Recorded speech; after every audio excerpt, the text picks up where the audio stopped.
Olá, eu sou Ana Abelha, prazer caso você seja novo por aqui. Hoje eu vou falar sobre o meu diagnóstico de TOC, como essa doença funciona e um pouco da relação dela com ansiedade e depressão. Solta a vinheta!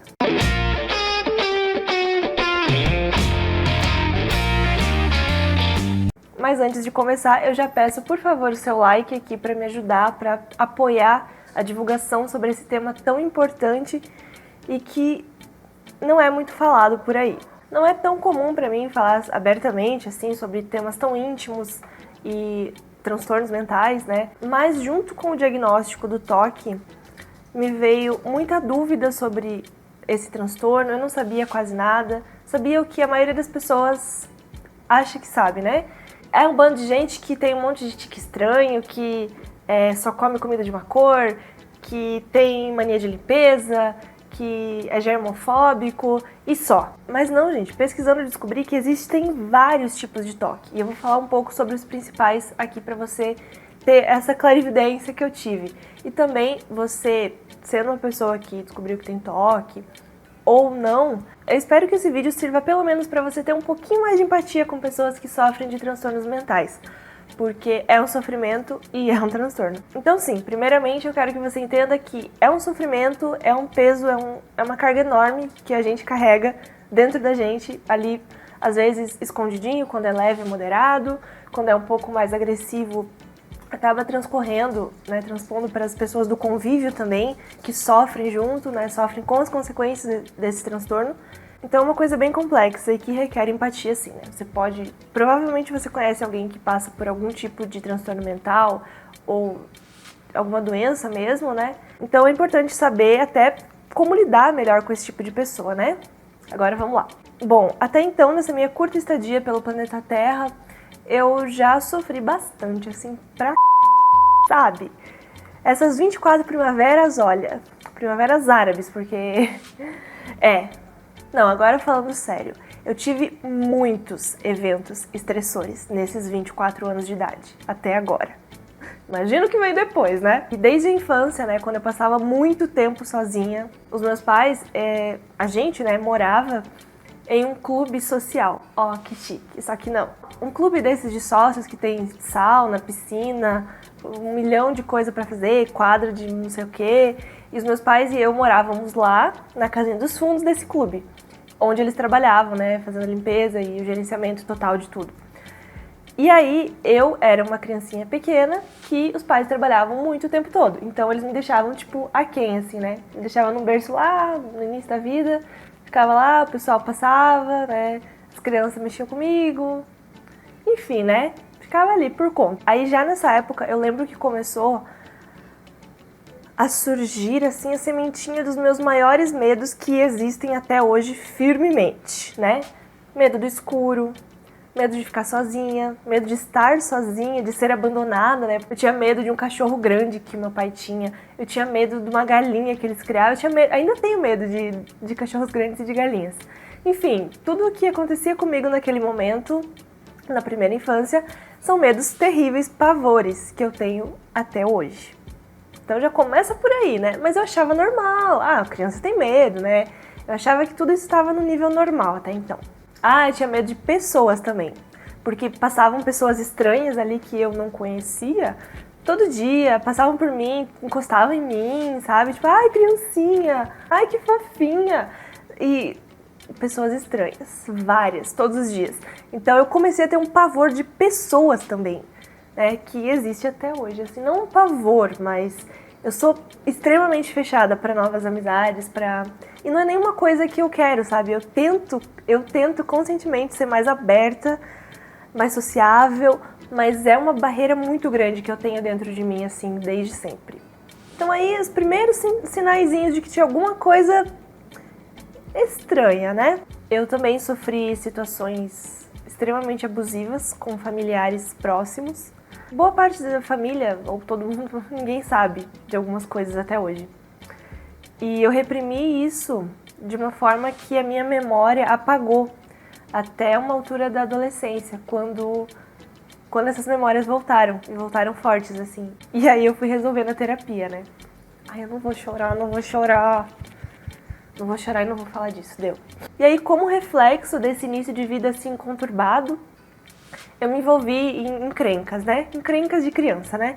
Fazer cartinha xingando a amiga da prima que me fazia bullying, pra tentar me vingar, e um monte de tretas, outras tretas ainda, né? Que, enfim, pra tentar ter atenção, pra tentar fazer justiça com as próprias mãos pelas coisas que me aconteciam, né? A justiceira, né? Só que não deu certo, mas enfim. Um pouquinho mais tarde, ali no ensino fundamental, eu comecei o canal no YouTube, né? Que existe até hoje, só que antes era um outro e era um pouco mais vergonha alheia do que esse. E aí o que acontecia? Os coleguinhas faziam bullying comigo, um bullying federal. Eu fiz vários vídeos assim de comédia, que sempre foi a minha veia, foi a comédia, né? Então eu fazia os vídeos lá engraçados, e eram engraçados, eram pra rir, tipo, tá rindo de mim, querido? Duh! Esse é o objetivo.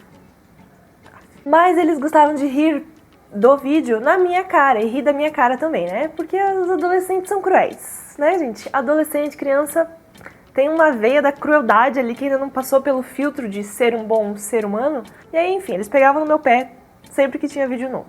Ali, um pouquinho depois, dos 14 anos, tive o meu primeiro, como é que chamava? BVL. Nossa, a tradução é muito feia, não vou nem dizer. Enfim, primeiro beijinho ali com uma linguinha. Que foi justamente com um garoto que eu gostava, que eu era apaixonada há muitos anos. E depois de beijar ele e tal, eu descobri que, na verdade, era tudo fruto de uma aposta, que ele tinha apostado com os amigos que eu gostava dele, e aí eu quis ficar com ele, daí a gente ficou, e daí, era uma aposta. Destruiu a confiança da pessoa, de confiar nos outros, de fazer amizade, e olha, piorou o que já era ruim. Mas vida que segue. Na faculdade, teve ali alguns meses, cerca de 6 meses, em que eu morei sozinha. Teve vários períodos, né? Dividi aluguel com diversas pessoas, né? Enfim. Até que teve esse momento que eu morei sozinha e foi o pior momento da minha vida. Eu realmente sentia que estava ficando louca, insana. Eu ouvia ruídos e achava que eram vozes. Eu via sombras da janela e eu achava que eram espíritos. Ali eu tive que encarar esses medos todos que eu vinha acumulando desde então. E eu estava nisso tudo. Então era bem difícil. As noites eram terríveis. Sei lá, não tinha muito o que fazer, assim. Ou eu enchia a cara ou eu ficava ali com medo de tudo e pirando e não conseguindo dormir. E foi muito horrível. E começaram essas crises. E além desses aspectos todos físicos, visuais e tal, eu tava longe da minha família. Eu era relativamente nova, né, na cidade. Na cidade eu não tinha feito nenhum amigo, até começar a faculdade. Quando começou, eu levei quase um ano pra começar a falar com as pessoas e começar a criar amizades, né? Então, assim, nesse período também foi difícil de ter pessoas com quem contar, porque eu não tinha. E as que eu tinha, eu sentia que eu não tinha. Porque eu ia pra casa, no final do dia eu tava sozinha. Então, na minha cabeça eu não conseguia vincular que os meus amigos estavam ali pra mim, que eu poderia falar com eles.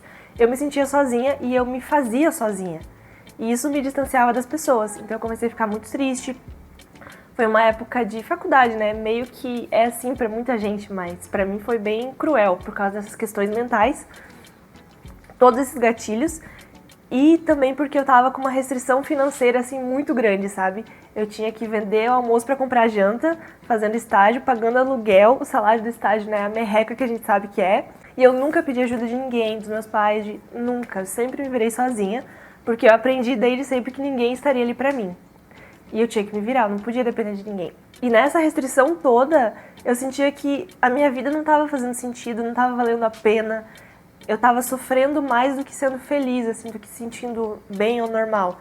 Então, passou muita coisa, assim, negativa na minha cabeça, pra tentar fugir daquilo, daquela...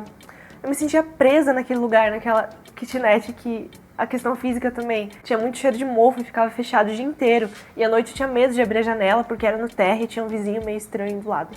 Então, assim, eu ficava presa naquele mofo e tal. E todos os aspectos eram horríveis nesse período da minha vida. E eu me sentia presa naquilo e era como se eu não visse uma luz no fim do túnel. Eu tava numa situação que na minha cabeça era tão fundo do poço e eu não via uma saída. Eu tive vontade de acabar com aquela dor, aquela loucura, sabe? Aquelas noites que não acabavam mais. E eu não sabia como fazer. Eu acho que pra você chegar ao ponto de cometer suicídio, você... Não é uma coisa de gente covarde, não. É uma coisa de gente que que tá seriamente abalado e que requer muita coragem pra você fazer uma coisa tão cruel com você mesmo. E eu nunca tive essa coragem. Ai, Jesus, eu não quero chorar. Filha da fruta, você não era pra chorar. Você não... Ai, caralho.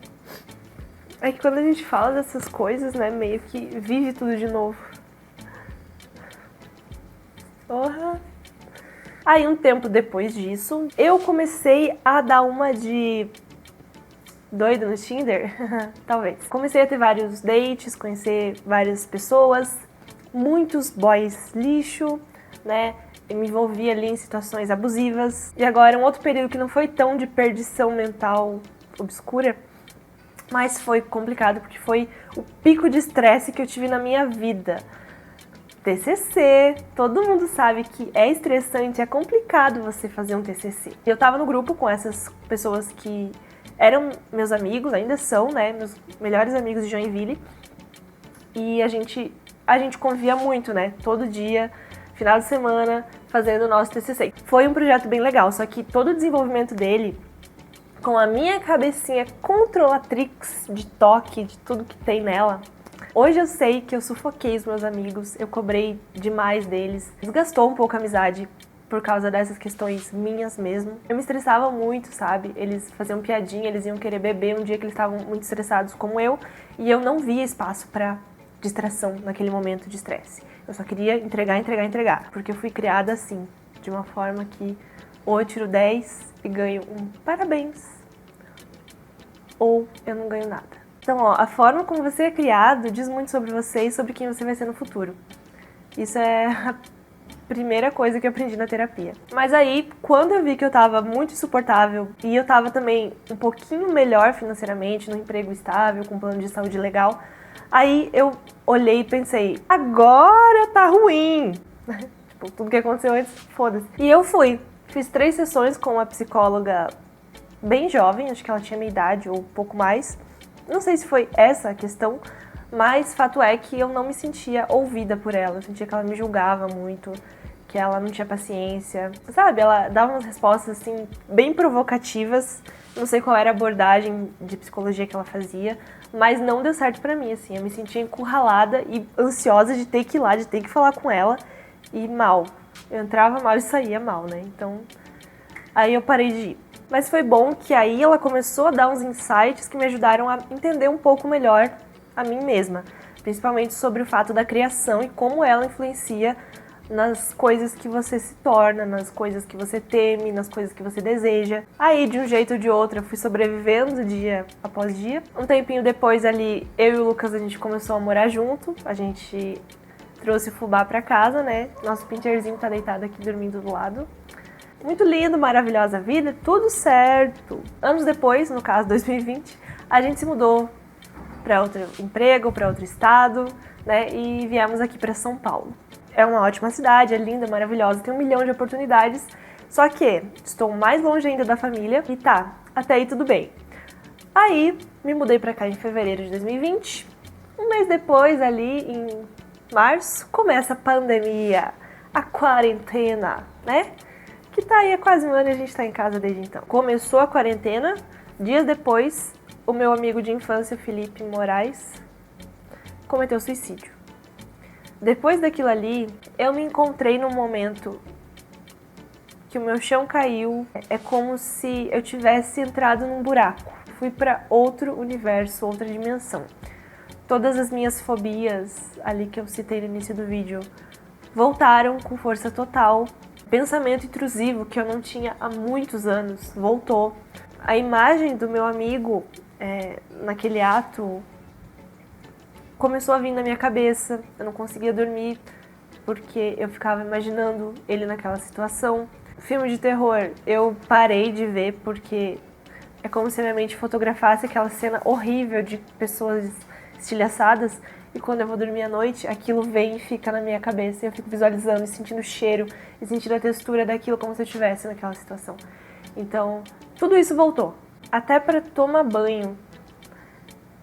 Quando eu fecho o olho, me vem imagens negativas, sinto a presença de uma entidade negativa. Então, quando eu me dei conta de todos os prejuízos que esses situações estavam trazendo para minha vida, desde a aparência mesmo, eu estava me sentindo horrível, com olheiras, minha pele estava muito ruim, até, enfim, tudo que eu já falei. Então, nesse momento, eu decidi dar uma nova chance para terapia. E na primeira sessão, eu recebi o diagnóstico: é TOC.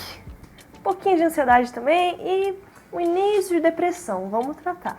Mas e aí? Eu tinha aquele preconceito de que TOC era você ser maníaco por limpeza ou coisas assim, como muita gente acha que é.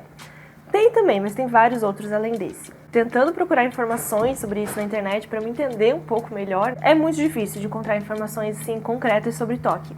E quando encontra, é difícil de entender se você não tem, e é difícil de explicar também. Mas eu vou dar o meu melhor, prometo. Em primeiro lugar, TOC não é só mania de limpeza, nem você, eu quero que os objetos fiquem assim na mesa, um objeto em cima do outro me incomoda, eu tenho TOC.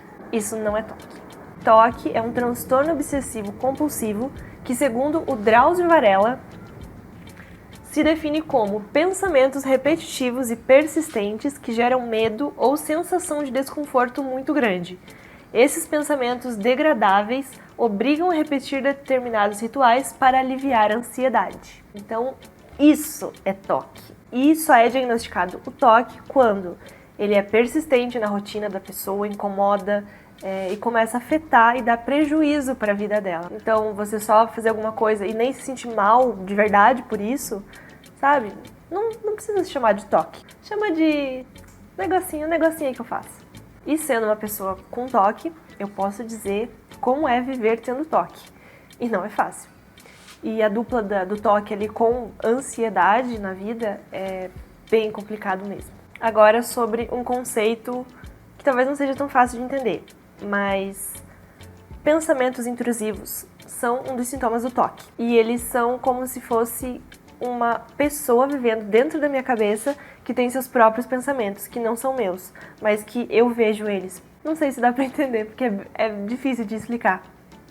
Mas eu ouço a voz desse pensamento, eu visualizo ele, mas ele não é meu, ele não surgiu de mim. Ele veio desse segundo morador do meu cérebro chamado TOC. São pensamentos negativos, desagradáveis, de coisas que eu tenho repulsa e de que eu jamais faria. Por isso, é uma batalha interna você evitar, e você não consegue evitar, mas você conseguir desmanchar o pensamento. Eu ainda não consegui. É muito difícil. É tipo você entrar num daqueles sites cheios de vírus e com os pop-up que vão aparecendo do nada. Você não quer ver eles, você não quer que eles estejam ali, mas eles vão aparecendo e você não tem muito controle. Você vê eles, sabe? Você sente eles ali. Independentemente de querer. E isso surge com várias intensidades. Quando vem um pouco mais forte, é mais difícil de controlar. Mesmo sabendo que esse é um pensamento intrusivo, ouvir vozes e coisas assim, vozes internas, não é auditivo, né? Mas é ouvir diálogos. Agora eu sei que isso é um pensamento do TOC, é uma coisa do TOC, não é eu. Não é esquizofrenia, não é loucura. É o TOC, é um pensamento que vem indesejado. Mas mesmo sabendo que é um pensamento inventado, que ele não é real e que o que está acontecendo não é real, é complicado dizer isso para o cérebro.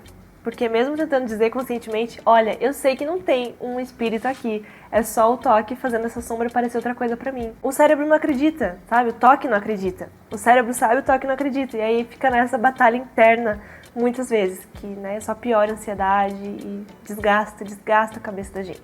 Aí, nesse caso específico, eu durmo com uma luzinha acesa e fica tudo bem. E é isso, né? Você descobrindo quais são os gatilhos e as coisas que te trazem esse tipo de situação, de pensamento, você tem que criar estratégias para se defender disso. Agora eu vou falar um pouco sobre os subtipos de TOC, porque não tem só esse. E segundo o Instituto de Psiquiatria do Paraná, os principais são medo de contaminação, que acho que é o mais famoso, ferimentos e compulsões de checagem, pensamentos proibidos tabus, que é o meu caso, simetria e acumulação compulsiva. E uma coisa muito importante que eu descobri na terapia é que cada evento estressor que eu tive durante a minha vida contribuiu para os sintomas de TOC que eu tenho hoje. Na verdade, cada evento estressor meio que contribuiu para originar o TOC na minha vida. Então, obrigada, pessoas que fizeram isso comigo, tá? Por causa de vocês que eu tenho essa bosta aqui na minha cabeça. Mais ou menos isso. Nem todo tipo de TOC, ele gera compulsões. No caso do meu, por exemplo, antes da quarentena, era bem raro de esses pensamentos me gerarem comportamentos compulsivos. Quem tem esse tipo de toque, como o dos pensamentos, às vezes, quando é leve, né, uma coisa light, como era o meu até antes da quarentena, às vezes a pessoa não busca tratamento, não busca informação, ela acha que é uma coisinha de nada, e às vezes isso vai incomodando aspectos da vida que ela não percebe, porque é sutil. O nível mais leve, assim, é muito sutil. Eu vivia incomodada com várias coisas, eu não sabia o que era. E agora eu tô conseguindo identificar esses gatilhos muito rápido e eu tô sofrendo menos no dia a dia, o que é muito bom. Eu queria que todo mundo tivesse acesso à informação e se libertasse de todos os seus problemas. E aí, no caso desse dos pensamentos em especial, ele se traduz de várias formas, né? Não vou citar todos aqui, algumas são bem pesadas, mas tem sexual, agressivo, religioso. Os outros é melhor não citar porque pode confundir a cabeça da galera. E os mais tensos, que eu não citarei aqui, porque não há necessidade, fazem as pessoas se sentirem culpadas. Na verdade, todos eles, eu acho, né? Faz você se sentir culpado por pensar aquilo, por esse morador do seu cérebro chamado toque mostrar uma cena que ele quer agredir alguém, que ele tá imaginando cenas blasfêmicas, entre outras coisas, né? Então, mas você não quer nem ver essa imagem na sua cabeça, né? Então a pessoa que tem toque se sente culpada por sentir isso, pensar isso, e não é culpa sua. Tem medicações que ajudam no toque, a terapia também. Então você não precisa se sentir culpado por ter esses conteúdos na sua cabeça, porque não é culpa sua eles estarem ali. Muito pelo contrário, tudo isso é reflexo do que aconteceu com você e não necessariamente do que você fez para outra pessoa. Por isso é tão importante buscar apoio psicológico, psiquiátrico, né? E ir atrás de um profissional que possa te ajudar a desvendar o seu cérebro, as coisas que você tem, se você tem toque ou sente que tem muita ansiedade ou qualquer outra coisa da sua cabeça, vai atrás de um profissional, tem atendimento social em vários postos de saúde no Brasil. Se você tem plano de saúde, você vai achar um profissional que atenda. Então, não vale a pena viver sofrendo. Depois de sofrer muito, eu digo isso, que é verdade. Eu não usei nenhum medicamento ainda de toque, né? Eu usei florais para controlar a ansiedade ali em uma situação específica, que me deixou bem sonolenta, também não curti. Prefiro ser estressada do que zumbi. Mas se essa pandemia durar mais um ano, vou ter que tomar um remedinho. E quase chegando ao fim, eu queria dar um exemplo das pessoas que têm toque de relacionamento. Ele é relacionado ao pensamento também. E a pessoa tá de boa ali com o seu namorado, sua namorada, até que ela começa a pensar que ou ela tá traindo ou tá sendo traída. E tipo, isso não tá acontecendo. E ela sabe que não tá acontecendo. Mas vem o pensamento do toque com esse conteúdo. Ah, já pensou se tá te traindo? E ela começa a pensar, a pessoa, né, começa a internalizar esse pensamento e, tipo, sem perceber, assim, vai sendo levada, tipo... É como você estar se afogando na onda do mar, o toque, sabe? Você tá ali e aquilo vai te dominando e quando você vê, você acredita naquilo porque entrou na sua cabeça e você não percebeu. E isso é a coisa mais difícil pra mim. Além de enxotar os pensamentos intrusivos, é descobrir esses pensamentos mais sutis, quais são meus, quais são do toque. Se eu tô desconfiando de uma pessoa, se... eu sou meio paranoica às vezes, né? Assim, de uma pessoa me pede uma coisa, eu já tô ali... É porque ela quer isso de lá, não é isso aqui. Ela tá querendo me manipular. Enfim, até esse tipo de coisa. Eu não sei com certeza quais pensamentos do meu dia a dia, de desconfiança, de paranoia, são meus ou são do toque. É difícil distinguir. Mas eu tô trabalhando nisso e algum dia espero poder fazer essa distinção 100% das vezes. Ou não ter toque, né? Que tem casos de pessoas também que os sintomas, depois de alguns anos ali, principalmente de tratamento medicamentoso, os sintomas desaparecem. Então, quero muito chegar lá um dia. E, olha só, levou 24 anos pra eu descobrir que eu tinha essa desgraça atormentando a minha vida toda na minha cabeça. Muito porque eu não tinha informação, eu não sabia o que era toque. Por isso que eu quero que você veja esse vídeo, que você mande para o maior número de pessoas possível para que todo mundo tenha acesso a isso. E se alguém aí que tá vendo se sente com alguns desses sintomas, se sente dessa forma, se quiser trocar uma ideia comigo, me manda uma mensagem no meu Instagram, a gente pode conversar.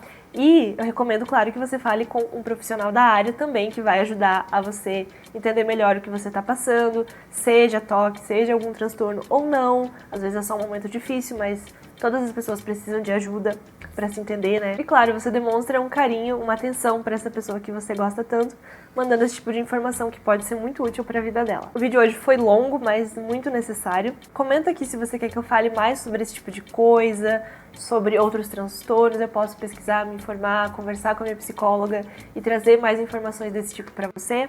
Beijo da abelha e até a próxima!